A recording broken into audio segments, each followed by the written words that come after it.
तो आईफोन को परचेज करने के बाद सबसे बड़ी प्रॉब्लम यही होती है दैट पुराने एंड्रॉइड फ़ोन से नए आईफोन में डेटा ट्रांसफ़र कैसे करें। लाइक कोई भी डेटा मिस नहीं होना चाहिए, स्पेशली जो व्हाट्सएप है उसकी चैट्स हैं वो एक्चुअल में बहुत ज़्यादा इंपॉर्टेंट होती हैं, समटाइम्स वो मिस हो जाती हैं एंड जिसकी वजह से एंड्रॉइड से आईफोन में स्विच करने का एक्सपीरियंस बहुत ज़्यादा ख़राब हो जाता है। तो आज की वीडियो इसी रिगार्डिंग होने वाली है। Make sure to watch this video till end. So पुराने एंड्रॉइड से नए आईफोन में कंप्लीटली स्विच करने के लिए जो आईफोन है उसको आपको रीसेट करना होगा। अब इनकेस आपने ऑलरेडी इसको रीसेट कर लिया है, सेटअप वाली स्क्रीन पे आ चुके हो, that's great. But in case अगर नहीं करा है उस केस में आपको इस तरीके से सेटिंग्स में, देन जनरल में नीचे स्क्रॉल करने के बाद क्लिक करना होगा ट्रांसफर और रीसेट आईफोन। देन इसके बाद erase all content and settings, इस पे टैप करने के बाद यहाँ पे आ चुका है erase this iPhone. Then click करेंगे कंटिन्यू पे, अगेन इरेज आईफोन एंड यहाँ पे कर देंगे स्किप बैकअप को, ऐसे क्योंकि हम आईफोन को पहली बार ही सेटअप कर रहे हैं। देन एप्पल आईडी का पासवर्ड वगैरह डालने के बाद इस तरीके से आपका फोन कंप्लीटली रीसेट हो जाएगा एंड इस तरीके से सेटअप वाली स्क्रीन आ जाएगी जहाँ पे ये वेलकम या फिर नमस्ते वगैरह शो करता है। तो इसके बाद आ जाती है सबसे ज्यादा इंपॉर्टेंट चीज, विच इज आपको एंड्रॉइड फोन में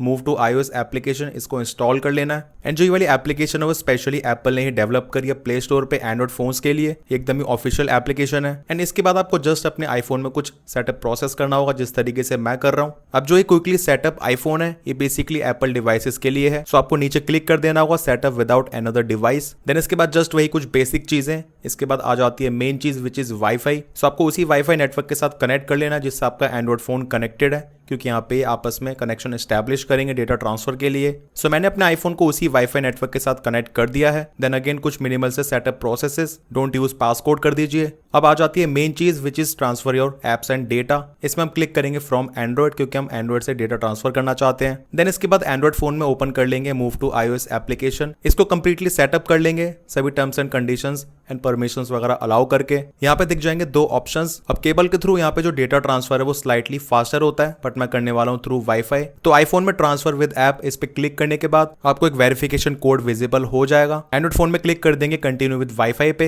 यहाँ पे इसने अपने आप ही डिटेक्ट कर लिया है आईफोन 14 एंड इस पे टैप करने के बाद अगेन आपको यहाँ पे एंड्रॉइड फोन में कंटिन्यू पे क्लिक करना होगा। देन उसके बाद सिंपली यहाँ पे जो वेरिफिकेशन कोड है उसको एंटर कर देंगे एज इट इज। देन कुछ सेकंड्स की प्रोसेसिंग के बाद आपको ये शो कर देगा दैट कौन सा डेटा आप ट्रांसफर करना चाहते हो। लाइक मैं सिलेक्ट कर लेता हूँ मैसेजेस, उसके बाद contacts, call history, then photo library जिसमें कि फोटो वीडियोस दोनों चीजें होंगी एंड सबसे नीचे आ जाएगा व्हाट्सएप। इस पे टैप करने के बाद यहाँ पे कुछ देर की प्रोसेसिंग करता है, इसको प्रिपेयर करता है ट्रांसफर करने के लिए। तो आपको सिंपली इस वाले प्रोसेस को होने देना है। देन बस आपको कंटिन्यू पे क्लिक कर देना है, उसके बाद यहाँ पे डेटा ट्रांसफर चालू हो जाएगा एंड कुछ टाइम के बाद यहाँ पे आपको जो एस्टिमेटेड टाइम है वो भी शो कर देगा। लाइक मेरे केस में शो कर रहा है अराउंड 58 मिनट्स। हाँ बट वैसे जो एक्चुअल डेटा ट्रांसफर है वो अराउंड 45 मिनट्स में हो गया था। अब जो डेटा ट्रांसफर का टाइम है वो टोटली डिपेंड करता है उसके साइज पे। देन इसके कंप्लीट होने के बाद आपको ये इस तरीके से इन्फॉर्मेशन शो कर देता है। बाकी सभी चीजों पे आपको टिक दिख जाएगा, बट कॉल हिस्ट्री में यहाँ पे 9 आइटम्स ट्रांसफर नहीं हो पाए, इसने ये शो कर दिया है। खैर कोई बड़ी बात नहीं है, बाकी सभी चीजें इसने एकदम ही कंप्लीटली ट्रांसफर कर दी है। इसके बाद यहाँ पे हम कंटिन्यू पे क्लिक कर देंगे। अब इसके बाद एप्पल आईडी में लॉग इन करने का ऑप्शन आएगा। सो यहाँ से आप डायरेक्ट क्लिक कर सकते हो या फिर इनकेस सेटअप लेटर इन सेटिंग्स भी कर सकते हो। सो मैं इसको बाद में लॉग इन करने वाला हूँ। अभी हम फोन को कंप्लीटली सेटअप कर लेते हैं बाकी सभी चीज़ों से एंड हियर वी गो, हमारा आईफोन कंप्लीटली सेटअप हो चुका है। सभी एप्लीकेशन यहाँ पे इंस्टॉल हो गई हैं एंड आईफोन की सेटिंग्स में। देन उसके बाद आईफोन स्टोरेज में जाके देखते हैं। सो आप देखेंगे 128 GB में से 63 GB के आसपास यहाँ पे यूज हो रही है, बट वैसे यहाँ पे एक ग्रे आउट दिखा रहा है, वो इसी वजह से क्योंकि यहाँ पे सभी चीजें प्रोसेस हो रही हैं। कुछ मिनट्स के बाद यहाँ पे सभी चीजें आपके फोन में रिफ्लेक्ट होने लग जाती हैं। एज आप देखेंगे यहाँ पे जो सिस्टम डेटा है वो अराउंड 45 GB के आसपास है। सो एक्चुअल डेटा यही है, इसी के बेसिस पे यहाँ पे बैकग्राउंड में सभी चीजें एक्सट्रैक्ट होती रहती हैं धीरे धीरे। अब व्हाट्सएप को किस तरीके से लॉग इन करना ताकि आपकी सभी चैट्स इजीली आ जाएं, सिंपली आपको यहाँ पे इस तरीके से व्हाट्सएप को ओपन कर लेना है। देन यहाँ पे एंटर कर दीजिए अपनी Apple ID and in case अगर आपके पास एप्पल आईडी नहीं है तो आप पहली एप्पल आईडी को बना लीजिए। देन इसके बाद आपके आईफोन में व्हाट्सएप इंस्टॉल हो जाएगा। देन क्लिक कर देंगे एग्री एंड कंटिन्यू पे, उसके बाद अगेन कंटिन्यू अलाउ। देन आपको वही फोन नंबर एंटर कर देना जिससे आपके एंड्रॉइड फोन में व्हाट्सएप चल रहा है। हाँ सिम निकाल के डालने की कोई भी जरूरत नहीं है, जस्ट यहाँ पे मेरी सिम एंड्रॉइड फोन में ही है। अब फोन नंबर एंटर करने के बाद आपके एंड्रॉइड फोन में 6 डिजिट का कोड भेजेगा। आपको सिंपली उस वाले कोड को अपने आईफोन में एंटर कर देना है एंड उसके बाद आप देखेंगे आपके एंड्रॉइड फोन में व्हाट्सएप लॉग आउट हो जाएगा। देन उसके बाद आईफोन में स्टार्ट पे क्लिक करके उसके बाद अलाउ फुल एक्सेस आपकी सारी चैट्स इंपोर्ट हो जाएंगी। देन नेक्स्ट पे क्लिक करने के बाद यहाँ पे आपको एक कॉन्टैक्ट्स को सिलेक्ट वगैरह करने का ऑप्शन देगा। सिलेक्ट कॉन्टैक्ट्स लेटर कर दीजिए, उसके बाद यहाँ पे अपना नाम वगैरह एंटर कर दीजिए एंड दैट्स इट। आपकी सभी चैट्स यहाँ पे सिंपली आ जाएंगी। इनफैक्ट यहाँ पे चैट्स के अंदर जो मीडिया फाइल्स है वो भी आपको इंटैक्ट दिख जाएंगी, उसको आप सिंपली डाउनलोड वगैरह भी कर सकते हो। इसके बाद आपको जस्ट एंड्रॉइड फोन से आईफोन में सिम कार्ड को एंटर कर लेना है। हाँ, बाकी आप देखेंगे बिना सिम कार्ड एंटर करे भी यहाँ पे आईफोन में व्हाट्सएप प्रॉपर्ली चल रहा है। सो ये तो बात हो गई एंड्रॉइड से आईफोन में ट्रांसफर करने की।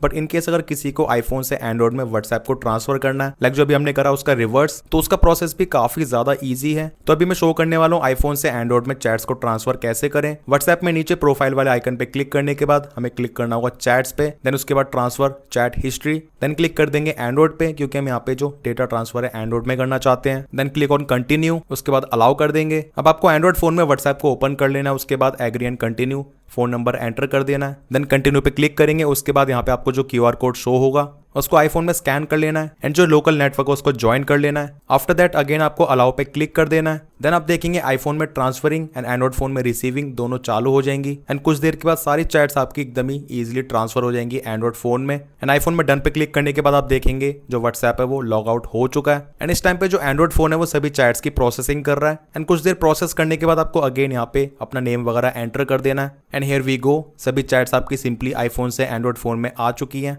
इनफैक्ट पहले की तरह सभी मीडिया फाइल्स वगैरह भी आपको यहाँ पे इंटैक्ट मिल जाएंगी, कुछ भी मिस नहीं होगा। सो गाइज एज आपने देखा काफी सिंपल एंड इजी प्रोसेस है एंड्रॉइड से आईफोन में कंप्लीट डेटा ट्रांसफर करने का। एंड इसी के साथ मैंने आपको ये भी शो कर दिया आईफोन से एंड्रॉइड में किस तरीके से व्हाट्सएप का डेटा ट्रांसफर करें। सो वीडियो पसंद आया, इन्फॉर्मेटिव लगा तो make sure to like this video. Channel पर न्यूज तो make sure to subscribe this channel along with bell icon. कोई भी डाउट्स है फिर क्वेरीज है you can ask in the comment sections. मिलते हैं मेरे नेक्स्ट इन्फॉर्मेटिव वीडियोस में। Till then take care.